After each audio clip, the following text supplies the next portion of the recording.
गलतीकरास लिहिलेले पत्र अध्याय 1 मराठी. गलतीकरास लिहिलेले पत्र अध्याय 1. गलतीकरास लिहिलेले पत्र अध्याय 1. अभिनंदन. अभिनंदन. गलतियाच्या मंडळास मनुष्यापासून नव्हे, मनुष्यांच्या द्वारेही नव्हे, तर येशू ख्रिस्त व ज्याने त्याला मेलेल्यातून उठविले तो परमेश्वर पिता याच्याद्वारे झालेला प्रेषित पौल, त्या मजकडून व माझ्या बरोबरच्या सर्व बंधुजनाकडून परमेश्वर पिता व आपल्या परमेश्वर पित्याच्या इच्छेप्रमाणे आपल्याला सांप्रतच्या दुष्ट युगापासून सोडवावे म्हणून ज्याने तुमच्या आमच्या पापाबद्दल स्वतःला दिले, तो आपला प्रभू येशू ख्रिस्त, याचपासून तुम्हास कृपा व शांती असो. त्याला युगानयुग गौरव असो. आमेन. गलतीकरांनी पौलाची केलेली निराशा. गलतीकरांनी पौलाची केलेली निराशा. मला आश्चर्य वाटते की ज्याने तुम्हास ख्रिस्त कृपेच्या द्वारे पाचारण केले, त्याचपासून तुम्ही इतके लवकर अन्य सुवार्तेकडे वळू लागला आहात. ती दुसरी नाही, तरी पण तुम्हास घोटाळ्यात पाडणारे व ख्रिस्ताची सुवार्ता विपरीत करू पाहणारे असे कित्येक आहेत. जी सुवार्ता आम्ही तुम्हाला सांगितली तिच्याहून निराळी सुवार्ता आम्ही सांगू, किंवा स्वर्गातून स्वर्गदूत येऊन सांगू, तरी तो शापित असो. आम्ही अगोदर सांगितले तसे मी आताही पुन्हा सांगतो की जी तुम्ही स्वीकारली तिच्याहून निराळी सुवार्ता कोणी तुम्हाला सांगितल्यास तो शापित असो. मी आता मनुष्यांची अगर परमेश्वराची मनधरणी करावयास पाहतो काय? मी मनुष्यास संतुष्ट करावयास पाहतो काय?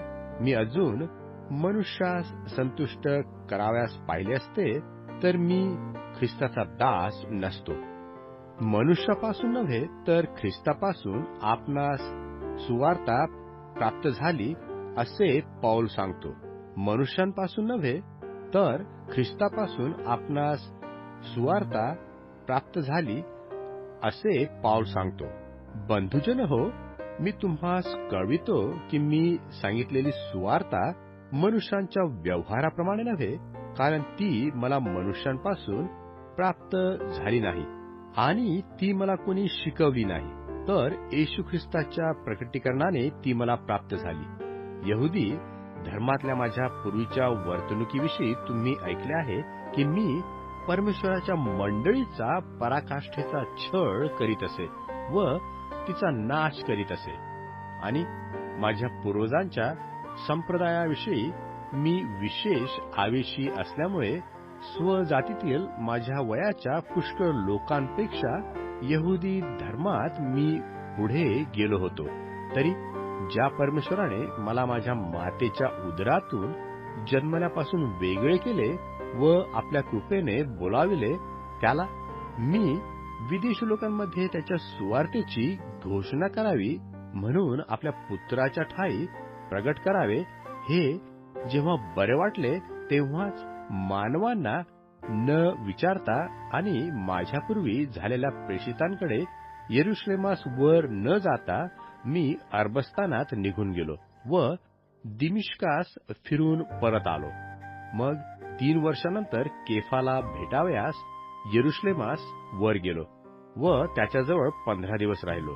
परंतु प्रभूचा बंधू याकोब याच्या वाचून प्रेषितातील दुसरा कोणी माझ्या दृष्टीस पडला नाही. तर पहा, जे मी तुम्हास लिहितो ते खोटे लिहित नाही, हे मी परमेश्वरासमक्ष सांगतो.